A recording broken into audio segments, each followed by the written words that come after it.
Olá, meu amigo, olá, minha amiga, seja muito bem-vindo a essa EBD Online, a melhor escola do mundo, e hoje com um tema desafiador para a sua vida. Você quer saber hoje se você é um cristão que está vivenciando a palavra de Deus? O tema hoje nosso é como lidar com os erros dos outros, quando as pessoas nos machucam, quando as pessoas são um instrumento de ferir o nosso ego. Será que você, como cristão, está fazendo o que Deus espera? Então, convido você a ficar até o final desse estudo hoje para aprender com a gente sobre isso. Enquanto isso, eu quero desafiar você a nos ajudar, não vai te custar nada. O que você vai fazer? Está vendo pelo YouTube? Não esquece de curtir esse vídeo, compartilhar para os seus amigos, se inscrever no nosso canal, ativar o sininho para que você seja notificado sempre que tiver um novo vídeo. Se estiver vendo pelo Facebook, a mesma coisa. Curte o vídeo, compartilha com o máximo de amigos, deixe seu comentário e olha, não esquece de curtir nossa página e pôr para seguir. Isso ajuda muito os nossos canais de comunicação. Então espero que você agora, assistindo pelo YouTube e pelo Facebook, comece a compartilhar com seus amigos e curtir esse vídeo, que é um vídeo feito com muito carinho para transmitir a palavra de Deus ao seu coração, à sua família e aos seus amigos. Enquanto você faz isso, eu quero convidar você também a ouvir conosco o hino 26, ao Deus grandioso, este hino que declara a grandeza de Deus sobre a criação e sobre nós. Sabemos que Cristo é Senhor de todas as coisas. Então eu conto com você agora para nos ajudar a compartilhar.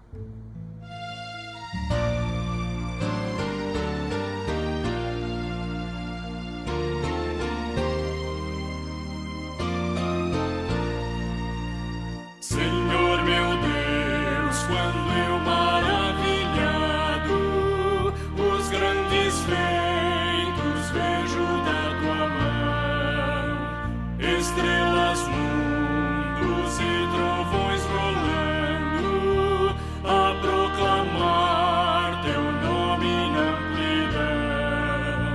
Canta minha alma então a ti, Senhor, grandioso és tu, grandioso és tu.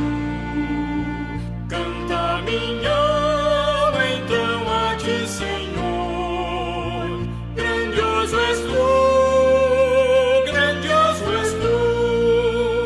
Quando atravesso bosques e florestas, ouvindo a brisa pássaros cantar, ou vejo além montanhas altaneiras, o teu poder e glória proclamar.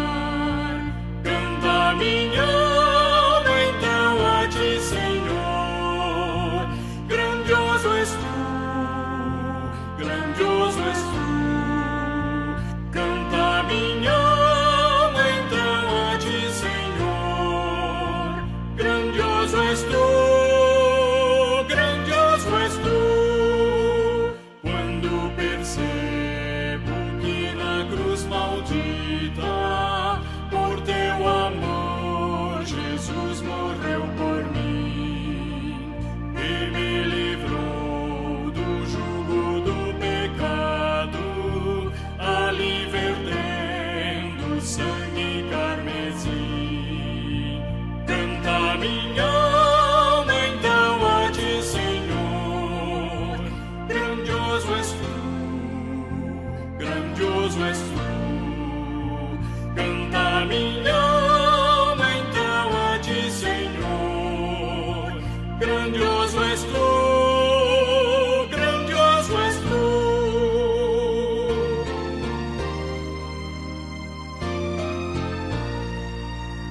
Quando afinal em resplendor e glória Jesus abrir as portas da mansão, eu hei de estar de joelhos entre os santos, na mais humilde fé adoração, e então cantar eternamente ali, grandioso és tu, grandioso és tu. Então cantar eternamente ali,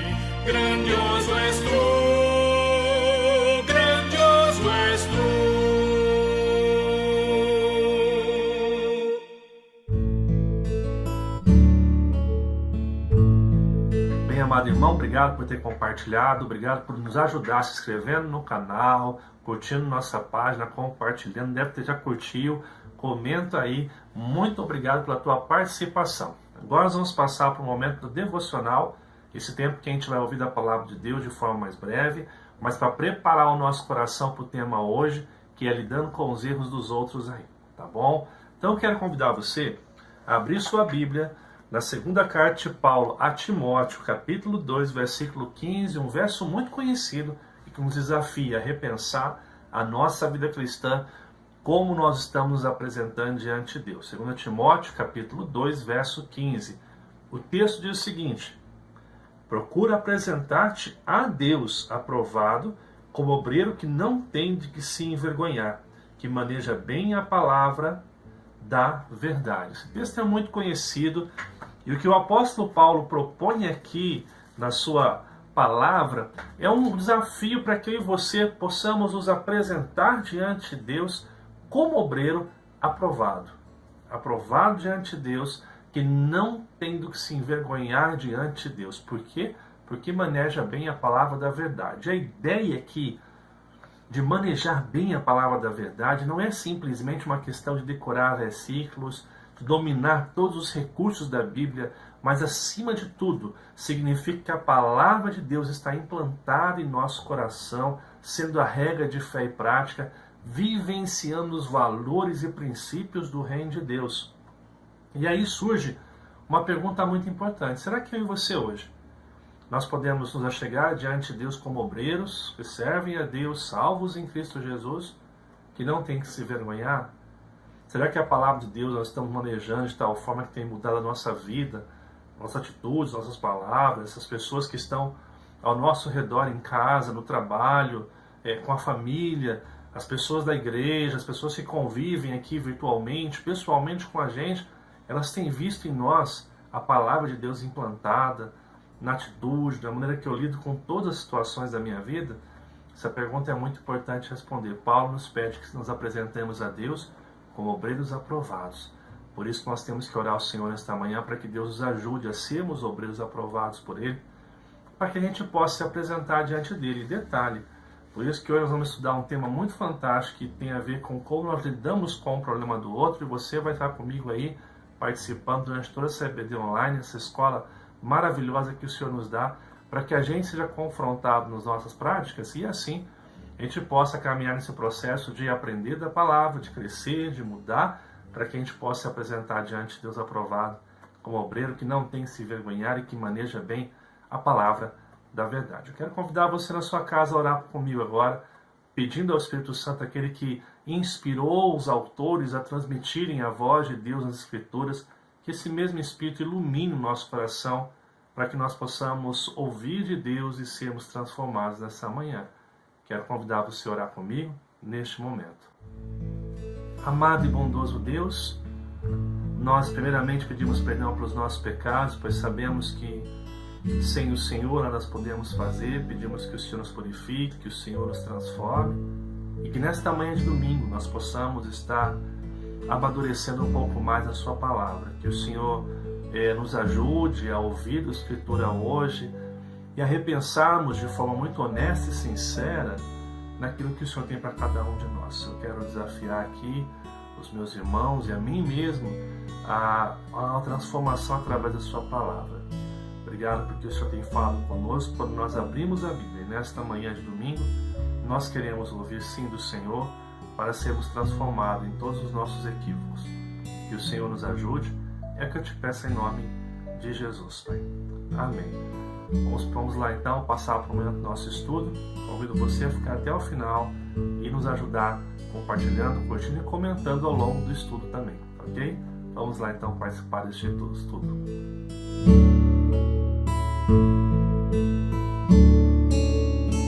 Bem amigo, bem amiga, vamos então passar para o estudo de hoje. Tenho certeza que vai ser um desafio muito grande para a gente, vai ser um tempo de aprendizado muito profundo para a nossa vida.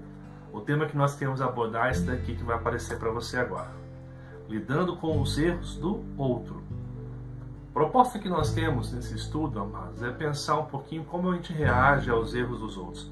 Quando nós erramos, amados, nós temos a tendência a ficar chateado, desanimado, a querer jogar a toalha, a desistir de todas as coisas, mas quando o outro erra com a gente, então, parece-me que é uma situação um pouco pior, porque a gente fica muito incomodado com esses erros e às vezes a gente trata aquele que erra com um coração tanto quanto maldoso, querendo que haja uma vingança, ou essa famosa vingança gospel que as pessoas ensinam. Então, nós vamos lidar com isso hoje, trabalhar esse tema com você aqui hoje. Por isso, nós partimos de um ponto de vista de uma realidade. Como que nós criamos um ponto de vista para ser o norte naquilo que nós iremos conversar nesta manhã de domingo? Eu quero trazer um texto de 2 Coríntios capítulo 5, verso 17, onde o apóstolo Paulo diz o seguinte: e assim, se alguém está em Cristo, verbo permanente, é nova criatura. As coisas antigas já passaram, eis que se fizeram novas. E eu quero destacar a declaração do apóstolo Paulo, duas expressões, né? Quem está em Cristo é o quê? É nova criatura. E se é nova criatura, as coisas antigas passaram e se fizeram novas. Ser nova criatura com novas atitudes. E que o apóstolo Paulo está aqui de forma muito abençoadora, tratando é que nós devemos reparar e pensar quão necessário é vivermos esse projeto de sermos novas criaturas, como o Senhor espera de você, como o Senhor espera de mim, como um líder, como um pastor de uma igreja. Em outras palavras, o texto quer nos mostrar o seguinte: a nova vida é a verdade de que o cristão vive na realidade presente do hoje do reino de Deus, tendo todas as ferramentas para uma mudança radical de vida. Ou seja, nós temos sim velhos hábitos que muitas vezes querem renascer em nossa vida, e algumas coisas que são uma luta pessoal para que a gente parece que a gente não consegue se retirar do nosso coração.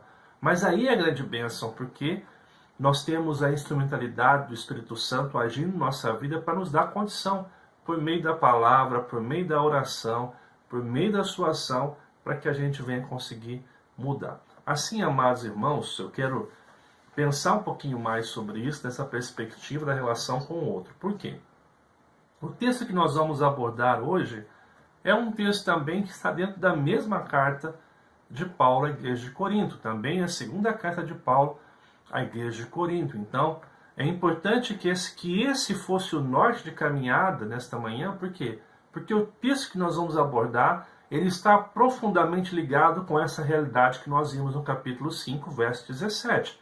Vamos entrar então, amados, no qual contexto que Paulo trata essa realidade. Vamos lá. Qual é o contexto que Paulo está trabalhando essa realidade de nova criatura com novos comportamentos, onde os velhos hábitos, os velhos comportamentos ficaram para trás? Vamos lá. Paulo está tratando com falsos profetas que deturpavam a fé.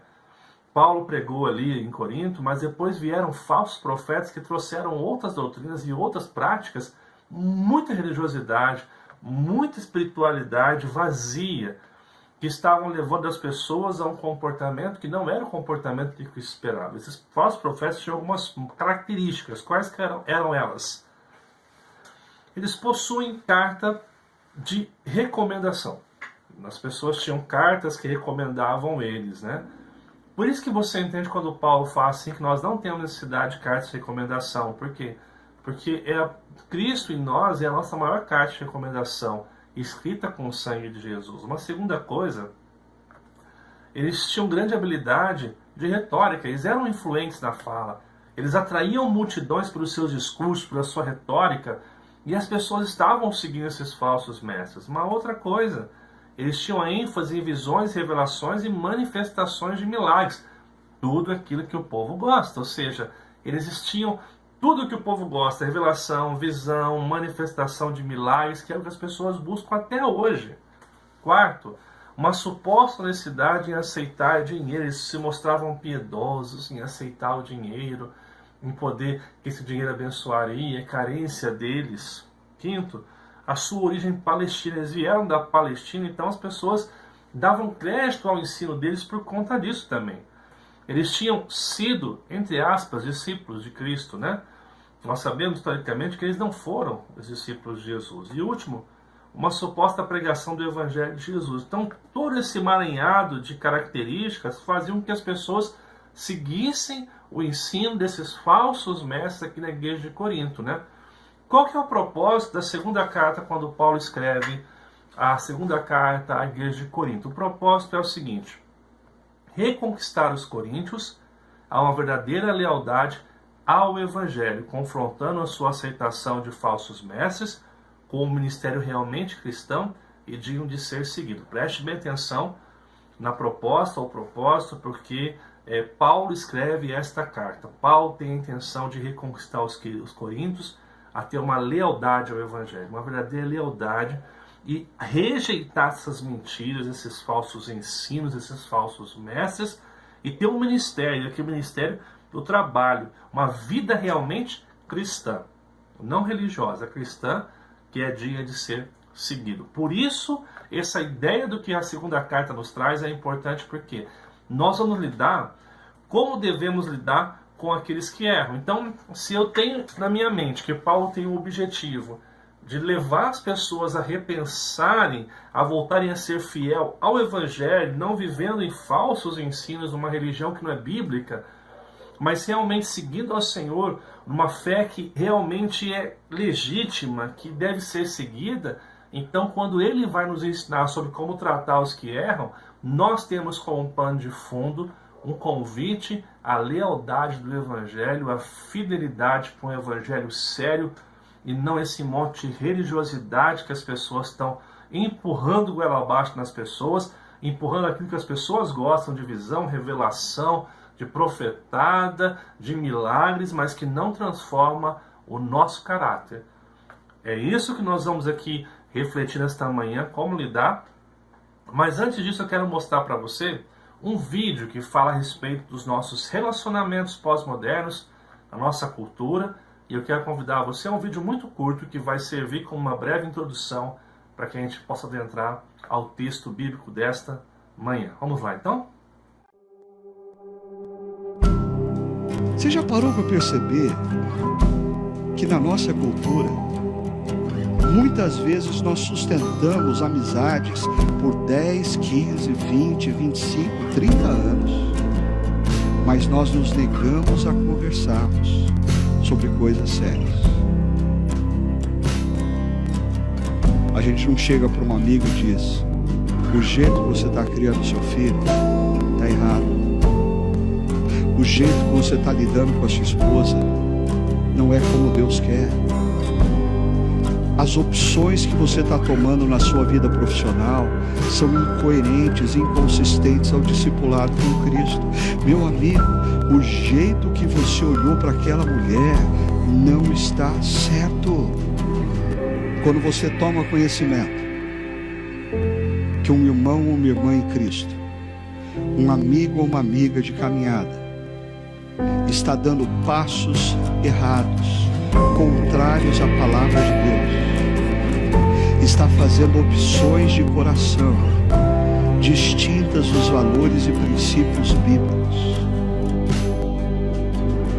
e você resolve ficar quieto, você está entregando essa pessoa mais cedo ou mais tarde para a disciplina de Deus.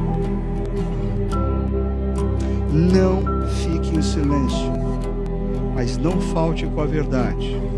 Da mesma forma, não falte com o amor.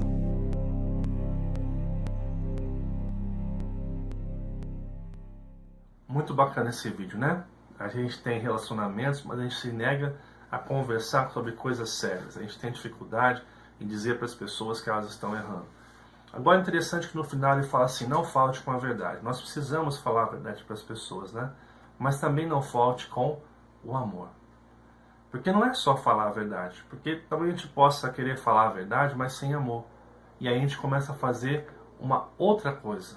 A gente começa a se tornar julgador, a gente começa a agir como acusador, como aquele que deseja o mal e não o bem daquela pessoa que nós estamos corrigindo, que nós estamos tratando. Por isso, nós devemos pensar que lidar com o outro desta maneira de amor e não de julgamento só é possível quando nós nos relacionamos primeiro com Deus.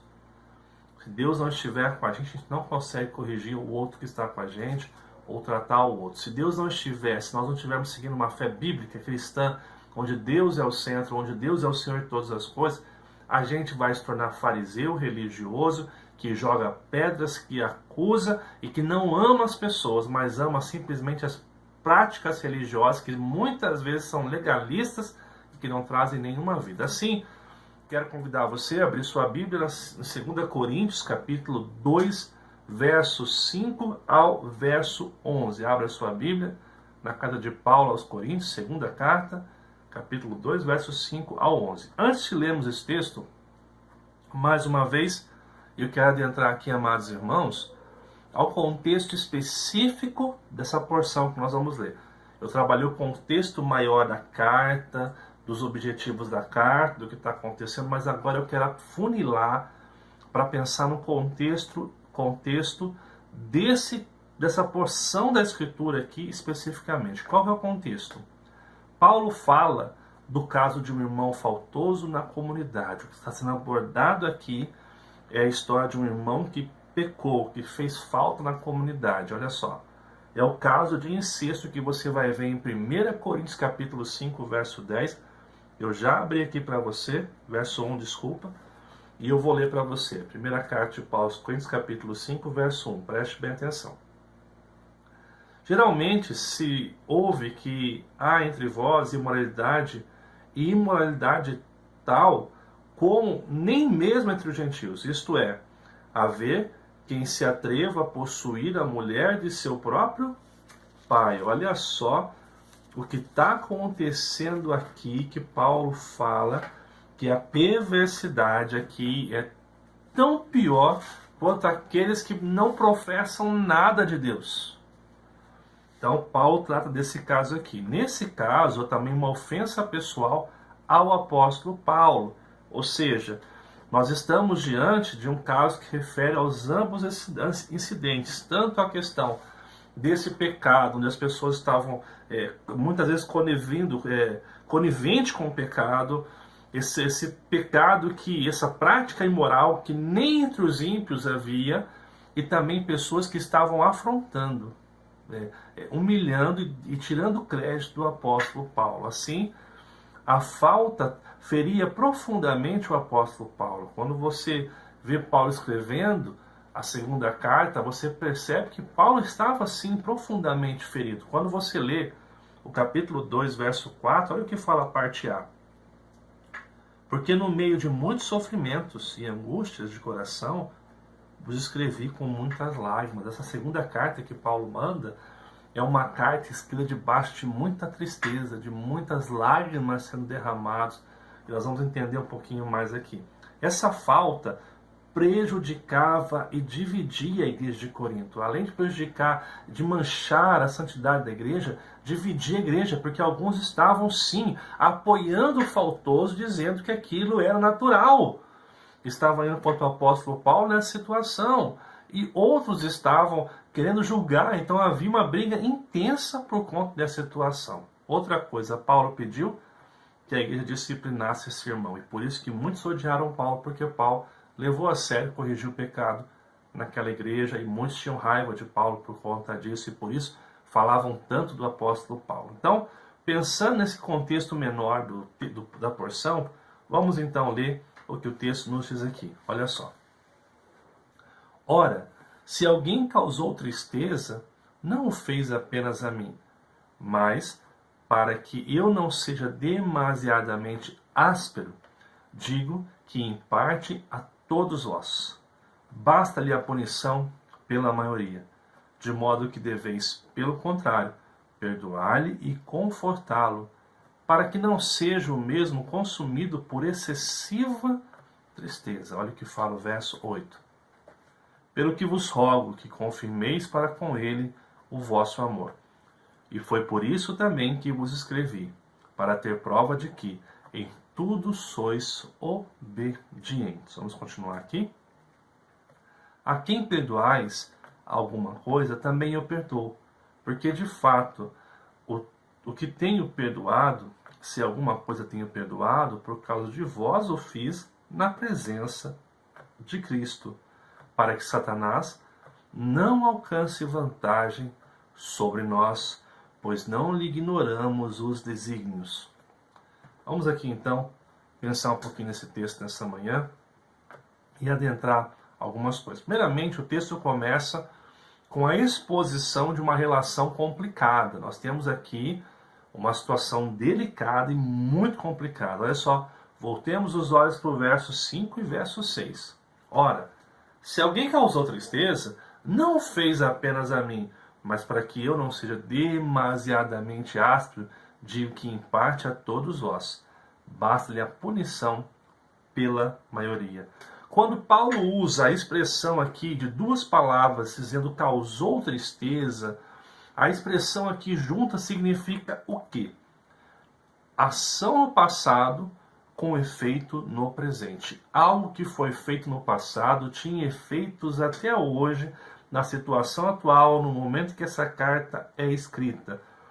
O que Paulo está falando? Não o fez apenas a mim, digo que em parte a todos vós. Ou seja, nós temos aqui um efeito pessoal e coletivo. A dificuldade que está acontecendo ali, a situação que emerge no meio da comunidade de Corinto, tem um efeito tanto pessoal quanto coletivo, tanto para o próprio apóstolo Paulo como para a comunidade. Isso está fazendo mal, né? E ele fala que, nesse sentido, houve o quê? Uma punição pela maioria. O que significa isso aqui? Que houve sim um tribunal eclesiástico. Nesse contexto em que esse homem erra, é sim feito um tribunal eclesiástico, onde se reúnem as provas, ele é julgado e disciplinado dentro dos moldes bíblicos ali na igreja de Corinto. Mas Paulo, ele usa uma expressão antes da punição, que é o seguinte: basta-lhe. Ou seja, Paulo está dizendo o seguinte: correção e amor caminham juntos. Por quê? E aqui é o detalhe. Esse irmão havia errado, e o seu erro causou tristeza de forma individual, de forma coletiva, estava fazendo mal para a igreja. Alguns efeitos do pecado ali estavam prejudicando a comunidade de Corinto, mas agora Paulo diz assim: ele foi corrigido. Ele já foi corrigido. Agora nós precisamos amar essa pessoa. Porque a igreja não está só para corrigir e jogar pedras e condenar. A igreja está para corrigir e demonstrar a graça perdoadora e o amor de Deus. Em outras palavras, nessa relação complicada que nós encontramos aqui, o que Paulo faz, ele apresenta a graça prática. Ele vai evocar a necessidade de vivermos essa graça de Deus de forma prática. Como que Paulo faz isso? Olha o que ele fala no verso 7.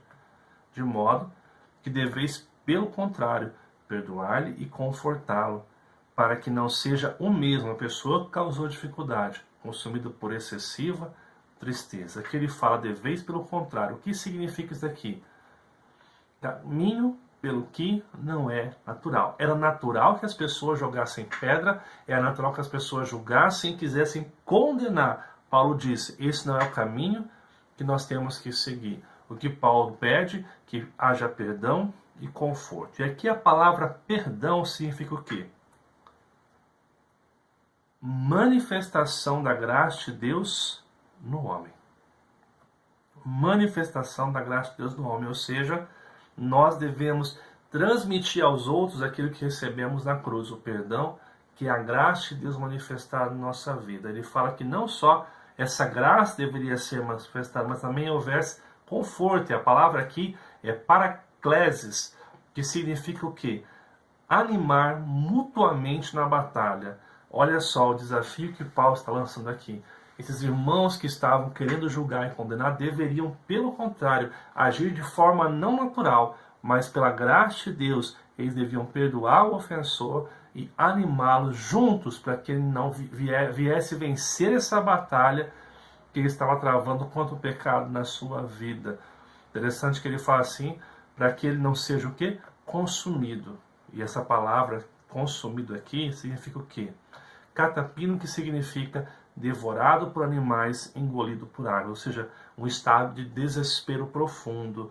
Neste caso, Paulo pede para que os irmãos perdoem a vida dele, animem ele para que ele não se sinta nesse estado de devorado ou afogado pela excessiva tristeza, e essa excessiva tristeza aqui significa o quê? Até uma profunda depressão. Por isso que Paulo, ao escrever sua carta, ele convida os irmãos a viverem a graça de Deus. Ou seja, pelo contrário, vocês não devem condenar, mas perdoem, conforte, para que ele não seja devorado, consumido por uma depressão profunda e venha a se perder no caminho. Interessante que Simon Kistemaker, sempre cita esse comentarista aqui, olha o que ele fala sobre esse texto especificamente aqui. Com respeito ao ofensor, os coríntios devem mudar seu pensamento de exclusão para aceitação, de condenação para restauração, de justiça para perdão e de indignação para encorajamento. Se há arrependimento genuíno, deve também haver reintegração plena. Se Deus perdoa um pecador, a igreja não deve fazer menos. Olha que desafiador. Olha que palavra mais desafiadora que o apóstolo Paulo, que este marca aqui, relendo, interpretando o original do texto que nós lemos, nos traz. O apóstolo Paulo aqui, amados, ele é realmente fantástico quando ele trata sobre essa comunhão, de como se lida com o erro daqueles que se perdem no meio do caminho. E é interessante porque Paulo vai apresentar essa graça prática a partir de 4 conceitos que eu queria abordar com você aqui nos próximos versos de forma muito breve. Primeiro, amor. A graça prática ela é demonstrada através de um amor real, através da obediência ao nosso Salvador, através de uma consciência bíblica do que é a vida, do que são as relações.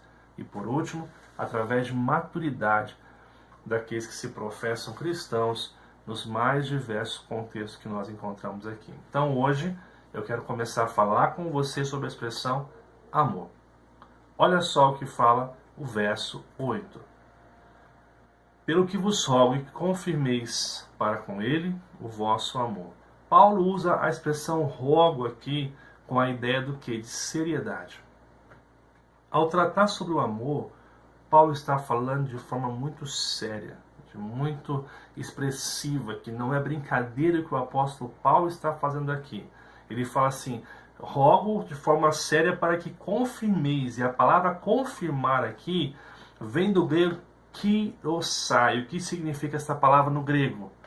Autenticação pública de um compromisso, ou seja, o apóstolo Paulo quer que os irmãos de Corinto assumam publicamente um comportamento ético que reflita o amor, que reflita o perdão, que reflita a obra de Jesus. Paulo quer que publicamente eles confirmem o que? O amor, ou seja, prática.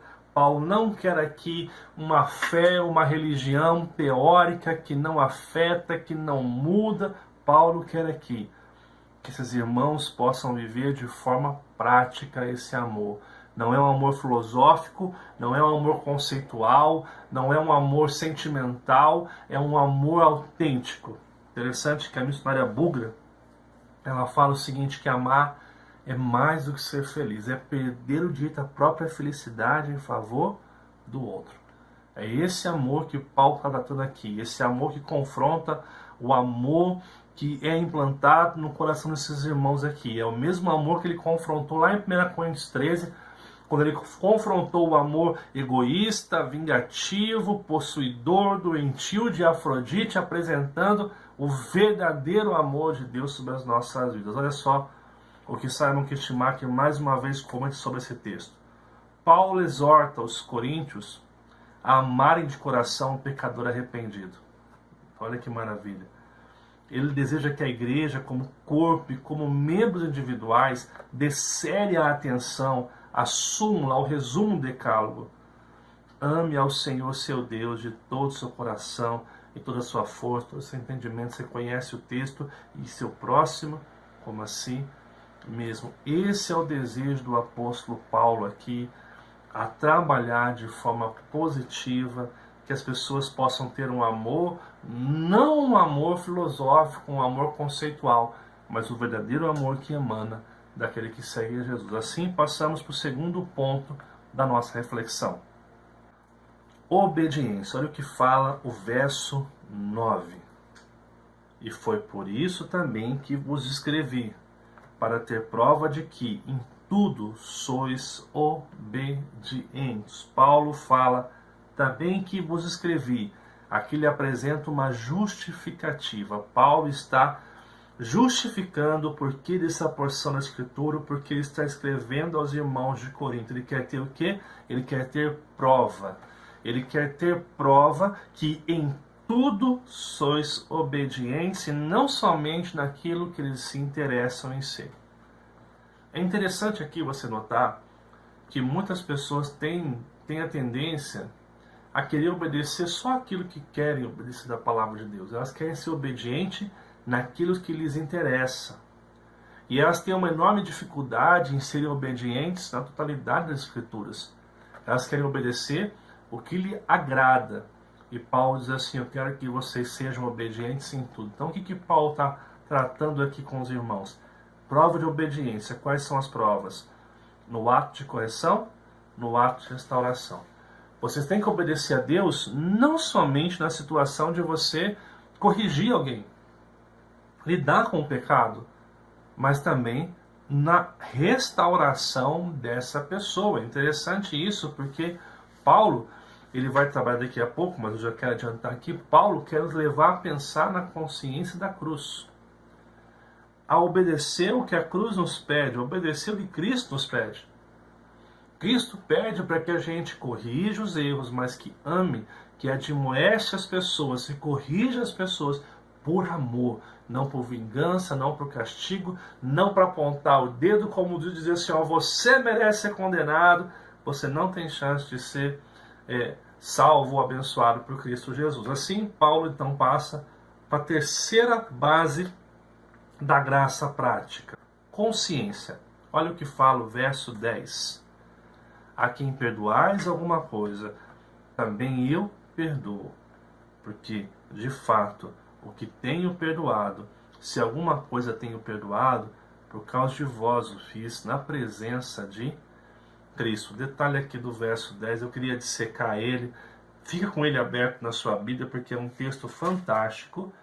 E nós vamos ler aqui, só que de forma quebrada, para que fique mais fácil de você entender. O que Paulo quer implantar aqui? Olha só como começa o verso. A quem perdoais alguma coisa, também eu perdoo. E a ideia do eu também perdoo aqui, o que está levando a pensar? Porque, de fato, ou seja, o assunto resolvido. De fato, o que tenho perdoado. Ou seja, Paulo, de fato, mesmo tendo sofrido afrontas, mesmo sendo humilhado, Paulo, de fato, estava perdoando.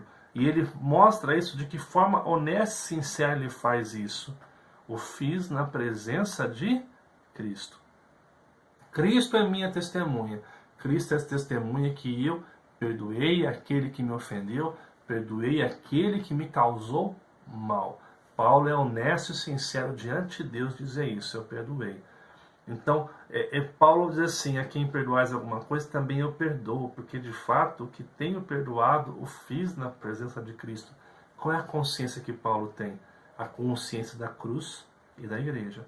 Da cruz, se alguma coisa tenho perdoado, é por causa da cruz. Se eu estou perdoando é porque a cruz me leva a perdoar aquele que me ofende. A cruz me leva a perdoar aquele que me faz mal. E da igreja por quê? Por causa de vós. Ou seja, Paulo entende que a cruz me levou a perdoar e esse perdão é necessário para que a comunidade cristã viva bem. Perceba que o convite que usa aqui é para que a gente deixe de tomar decisões pelo nosso ego ofendido ou ferido. Mas pense no que aconteceu naquela cruz, tenha consciência do quanto eu fui perdoado na cruz e tenha consciência que Jesus morre pela comunidade cristã. Ou seja, é por Cristo naquela cruz que eu tomo hoje atitudes diferentes, como a consciência da cruz, bíblica da cruz da comunidade, para que a comunidade que eu conviva hoje viva em paz e harmonia. E aí eu passo então para a nossa última parte aqui, que é o que? A maturidade. Olha o que fala o verso 11 aqui. para que Satanás não alcance vantagem sobre nós, pois não ignoramos os desígnios. O que Paulo está falando aqui? O que eles deveriam fazer para que Satanás não encontrasse brecha, não encontrasse vantagem sobre eles? Primeiro, eles deviam tratar o pecado, porque o pecado não tratado traz margem para o diabo agir na igreja. Quando o pecado não é tratado, o diabo está agindo na igreja. Uma outra coisa, excesso na disciplina, porque é o oposto do primeiro. Se quando nós somos excessivos no julgamento, na condenação, o diabo está achando brecha, está agindo e criando vantagem em nós. E outra coisa, dissensões na igreja. E aqui, gente, eu preciso ser muito honesto. Ele fala assim, que não alcance vantagem sobre nós. Amados irmãos, quando nós estamos numa comunidade cristã e nós optamos por ser aqueles que vão criticar, falar mal, condenar uma liderança, condenar um membro da igreja, nós estamos sendo instrumento do diabo dentro dessa comunidade cristã. A gente fala mal dos outros, da liderança, porque a gente quer achar adeptos que comprem a nossa causa, que percebam, sim, você tem razão, nós estamos injustiçados, o pastor está errado, a liderança está errado, tal membro está errado. Nós queremos que as pessoas comprem a nossa causa. Nós estamos deixando o diabo alcançar vantagem sobre a minha vida e sobre a sua vida. Em outras palavras, nós estamos sendo um instrumento de Satanás dentro da comunidade de Cristo Jesus. Olha que coisa séria e que responsabilidade profunda nós temos quando refletimos nesses pontos. Olha o que Simon Kistemaker mais uma vez nos diz. Os ressentimentos da congregação são aproveitados rapidamente por Satanás para minar a saúde espiritual da igreja.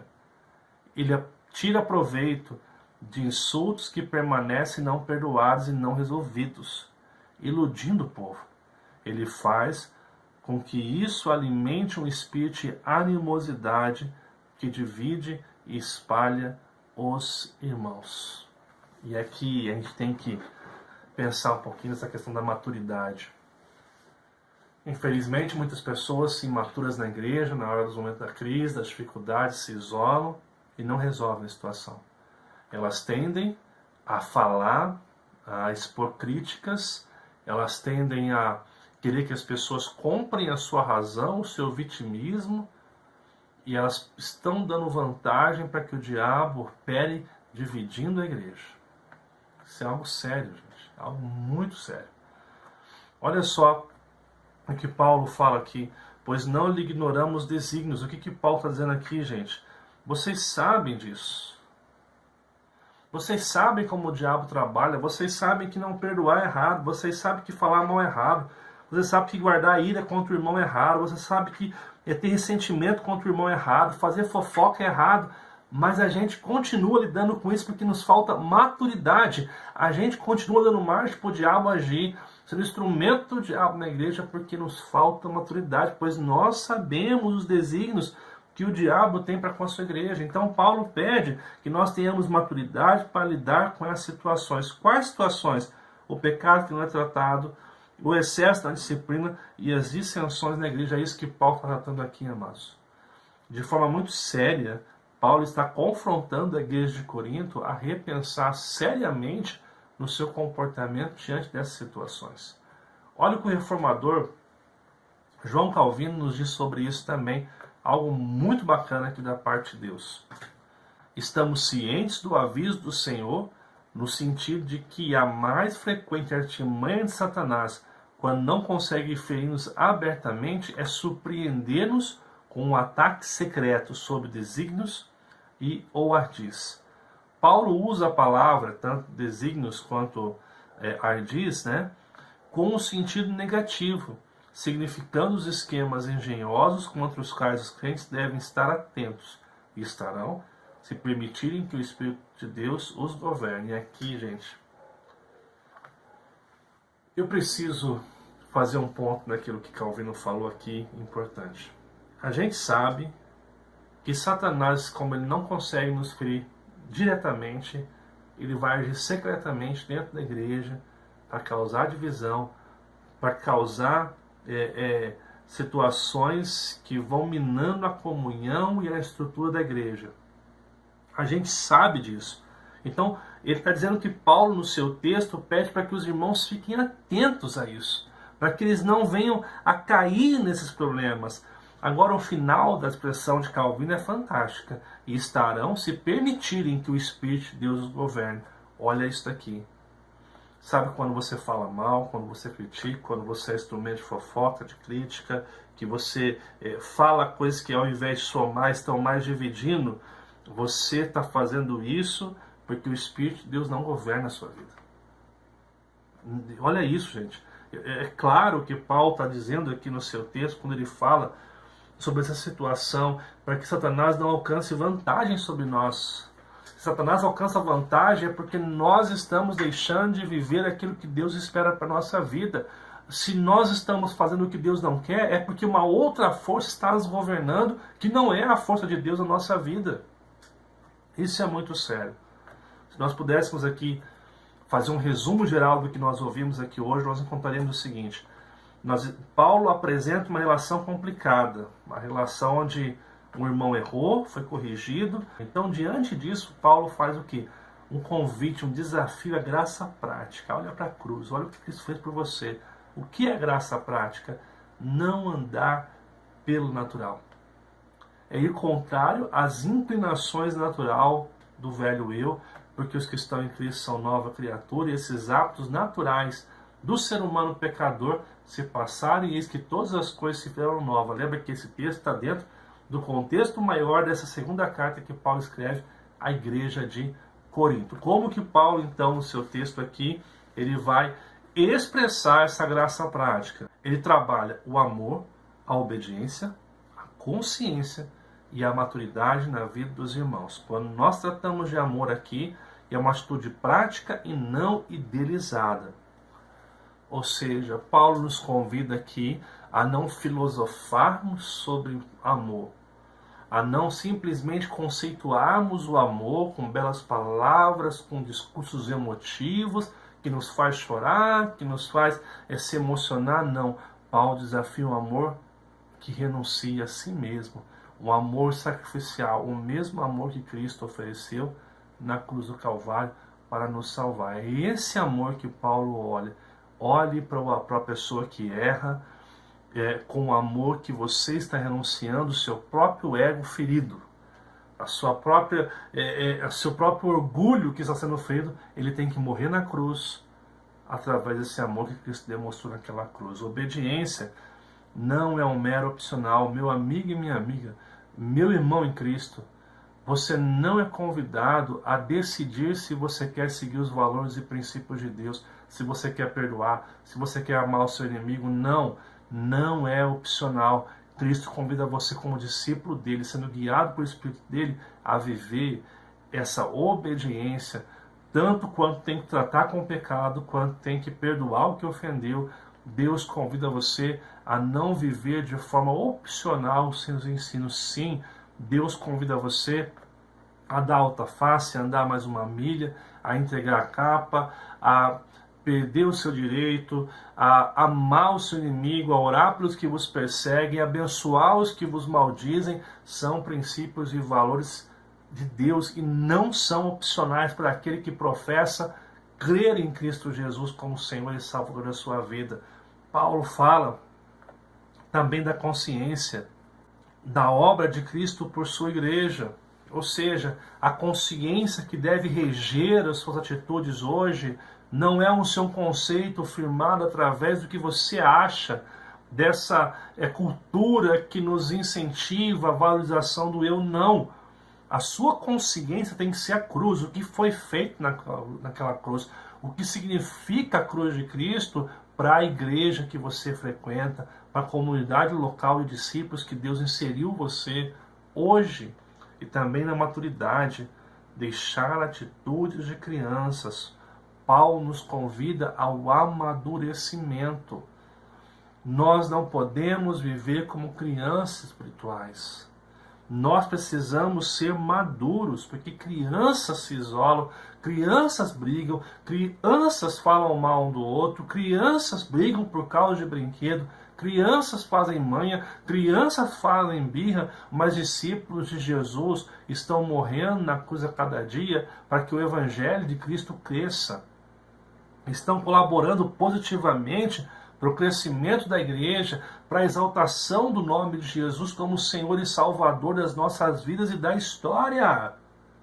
Discípulos de Jesus são desafiados a renunciar a si mesmo, o seu ego ferido, o seu orgulho ferido, para viver a glória de Deus através da sua atitude, vida e prática todos os dias. Amados irmãos, quando eu olho esse gráfico aqui, quando você é convidado nesta manhã de domingo, a olhar para esse gráfico onde há uma relação complicada, então Paulo pede uma graça prática, que é não andar pelo natural, evocando o amor, não idealizado, mas prático, uma obediência não opcional, uma consciência da cruz da igreja, a maturidade para deixar as coisas de criança. Quando eu olho para tudo isso, a pergunta que emerge é qual? Como temos lidado com os erros dos outros?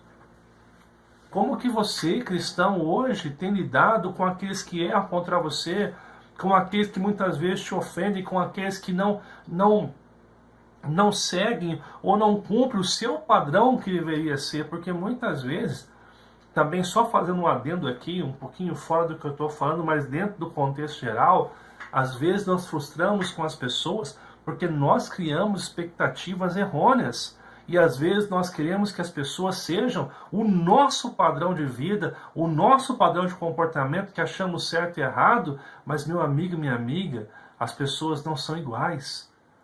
Então a grande pergunta é se essas pessoas que estão fazendo te machucam porque você esperou delas tanto,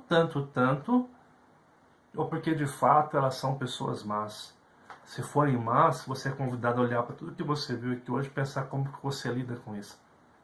Não jogando pedras, mas demonstrando o amor e a graça de Deus até aqui com aqueles que erram e que muitas vezes estão prejudicando a igreja de Cristo com os seus erros. Assim, quero convidar você para refletir e praticar nesta manhã de domingo, a partir de reflexões que a gente possa de fato aplicar o que ouvimos nessa manhã. Primeiro, sua relação com o próximo é baseada por certo e errado, justo, injusto, ou pela graça de Deus norteando cada processo. Porque tratar as coisas pelo certo e errado, justo e injusto, é diferente de tratar pela graça de Deus, né? Por exemplo, deixa eu pegar exemplo aqui, já falando de maturidade, eu tenho meu pequeno Davi, que vai completar 5 anos, né? E é interessante como às vezes ele quer ir para o parquinho, ou ele quer fazer alguma coisa, ir na casa de alguém, na casa do amiguinho dele, do Lucas, que é o grande amigo dele que ele tem hoje, o Luquinhas, do nosso irmão Leão aqui. E às vezes, amados, não tem condição de ir. Por causa do trabalho, às vezes porque a rotina do nosso dia não permite toda hora que a gente quer sair. E a gente diz não para o Davi, não porque a gente quer o mal dele, mas porque ele tem que aprender os limites. É engraçado como ele recebe o não, ele fala assim, não é justo. Isso não é justo. Não é justo eu não poder ir lá. Mas eu entendo que o Davi fala isso porque ele é uma criança. Ele não tem compreensão de trabalho ainda, que as agendas são diferentes, que nem todo dia é um feriado, nem todo dia é festa. Para ele é brincar, comer, assistir TV, porque isso faz parte da rotina dele como criança. Ele tem que viver isso. Eu quero dizer que quando nós tratamos aqui as coisas por certo e errado, justo e injusto, a gente muitas vezes corre o risco de estar tratando uma justiça ou um certo que a gente não tem ideia do que é certo ou que é errado. Nós temos que ver tudo pela graça de Deus norteando cada processo, ou seja, a misericórdia de Deus sendo demonstrada em todo o tempo, a reflexão da mesma graça que nos salvou e nos mudou. Uma outra coisa, você compreende que Cristo lhe convida a amar de forma prática, e isso não é um mero opcional. Você tem obedecido a Deus nas suas relações. Cristo pede para você, não se você quer viver isso, Cristo fala, viva isso, porque isso é minha vontade para a sua vida. É isso que eu quero para você. como você tem obedecido a Deus nas suas relações. Se você não está vivendo o que Deus pede, meu amigo, minha amiga, desculpa, mas você precisa aprender a amar a Deus acima de todas as coisas e deixar de amar você, seu orgulho e seu ego um pouco, para poder amar aquele que é digno do nosso amor, aquele que sem pecado morreu por mim e por você naquela cruz. Terceiro, você tem consciência da obra de Cristo na cruz por sua igreja. Entende que o seu orgulho é algo mediano diante disto. Amados irmãos, eu usei a palavra mediano aqui, mas todos sabem que o significado de mediano aqui é medíocre. E por que eu estou usando essa palavra? Porque o nosso orgulho é algo medíocre diante do que é aquela cruz. A cruz é muito maior do que o pastor Heber, do que a igreja presbiteriana, do que você. A cruz de Cristo, o sacrifício perfeito que nos salvou pela graça, de graça, é muito maior que o nosso orgulho ferido, que o nosso ego ferido quando as pessoas falam com a gente ou falam com a igreja. E aqui, não tem como eu não citar uma irmã que era chamada Dona Rosaura, que nos contou tantas histórias onde ela foi humilhada, onde ela foi desconsiderada, onde humilharam a vida dela de forma tão trágica.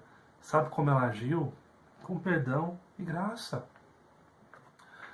Jesus nos ensinou, Estevão mais uma vez reiterou, dizendo assim, aqueles que erram, a nossa oração tem que ser, Pai, perdoa, porque eles não sabem o que fazem. A cruz, a obra de Cristo é muito maior que o nosso orgulho mediano. Nós precisamos cumprir aquilo que Deus tem para a nossa vida. E por último, ignorar os intentos de Satanás da comunidade cristã é permitir ser governado por ele e demonstrar uma fé imatura.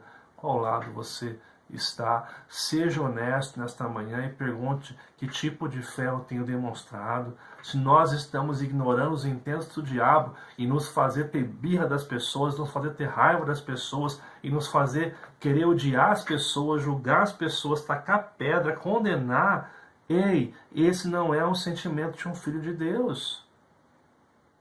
Isso não é um sentimento bíblico sobre o seu coração. Então tome cuidado para que esse sentimento não governe a sua vida a tal ponto que, na verdade, Satanás esteja usando você como um instrumento dele na igreja de Cristo.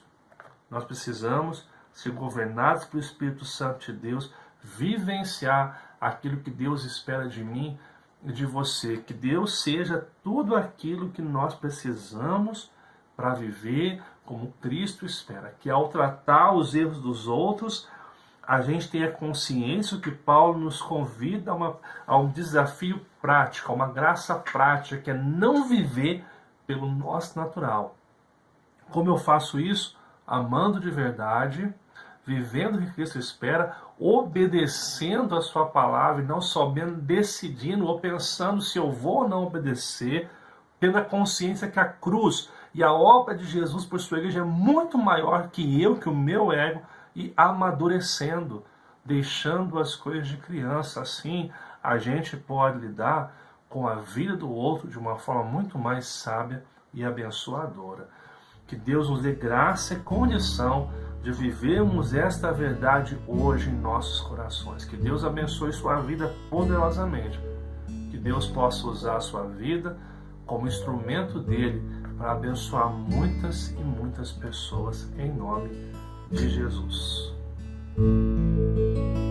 Queridos, que Deus possa abençoar realmente a sua vida. Eu espero que esse estudo nesta manhã tenha desafiado você a refletir profundamente sobre o que é ser um discípulo de Jesus, o que é ser uma nova criatura, onde as coisas velhas se passaram e tudo se fez novo, e principalmente na relação daquele que erra contra a gente, contra a igreja, contra o Evangelho.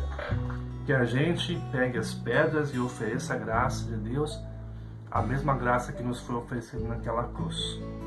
Quero convidar você, neste momento, a estar refletindo profundamente sobre isso. Amém? Amados irmãos, quero lembrar você que não curtiu nossa página do Facebook ainda, que faça isso agora. Não custa nada, curte nossa página, põe para seguir e olha, indica esse canal da igreja para outros amigos teus, tá bom? Compartilhe esse vídeo que você viu aqui hoje, curta o vídeo, comente o vídeo, dê um feedback sobre o que você achou dessa aula da Escola Bíblica Dominical, a melhor escola do mundo. Se você está vendo pelo YouTube, olha, não se inscreveu ainda? Se inscreve no nosso canal do YouTube, ativa o sininho para ser avisado sempre que tiver um novo vídeo e olha, indica esse canal também para outras pessoas. Se para você esse conteúdo que nós temos feito aqui está sendo abençoador, compartilha com as pessoas, fala para as pessoas dele. Nesse vídeo que você está vendo no YouTube, curte o vídeo, comenta, deixa seu feedback aqui nos comentários, que é muito importante para a gente, tá bom? Que Deus abençoe. Olha, não esquece que hoje às 18h30 nós vamos ter o quê? Nosso culto de celebração com o tema Desenvolvendo a Nossa Salvação, um tema abençoado. Hoje às 18h30 você pode assistir pelo YouTube, apenas pelo YouTube. E após o nosso culto, você pode assistir também o Momento Kids, um tempo especial para os nossos filhos, que você pode estar ali participando também, tá ok? O link vai estar no canal do YouTube. Logo após o culto, você entra para os seus filhos ali. Se você tem amigos que têm crianças, compartilha, porque são mensagens na linguagem das crianças que podem abençoar, tá bom? E olha, conto com você para estar conosco nesse momento especial aí de culto e neste momento Kids. Domingo que vem, quero que você guarde isso aqui. Pela graça de Deus, domingo que vem, dia 27 de setembro, estamos reabrindo a nossa igreja.